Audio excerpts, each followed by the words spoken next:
యాదాద్రి కొండ మీదకు అదనపు బస్సులు నడపడాన్ని నిరసిస్తూ ఆటో డ్రైవర్లు చేస్తున్న ఆందోళన కొనసాగుతున్నది. కొండపైకి బస్సులు రద్దు చేయాలంటూ ఇవాళ బంద్కు పిలుపునిచ్చారు. దీంతో గుట్టలోని షాపులన్నీ స్వచ్ఛందంగా మూసేసి నిరసన తెలిపారు.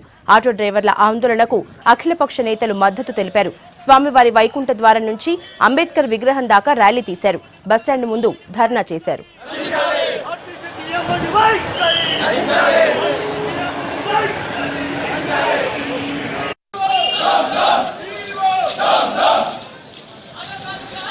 నడుపుతున్నటువంటి 5 బస్సులను వెంటనే ఆర్టీసీ వాళ్ళు విరమించుకోవాలని చెప్పేసి గత అనేక రోజులుగా ఉద్యమం చేస్తా ఉన్నారు.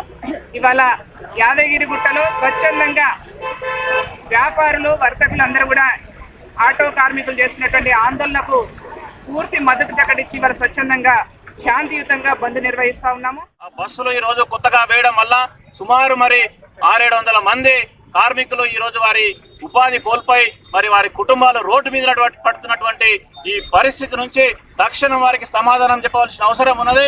గతంలో ఏ విధంగా ఉందో అదే విధంగా కొనసాగించాలని భారతీయ జనతా పార్టీ డిమాండ్ చేస్తుంది. వారి ఉపాధి వారికి దక్కే వరకు కూడా ఎట్టి పరిస్థితుల్లో ఈ ఆందోళనను ఆపే ప్రసక్తి లేదు.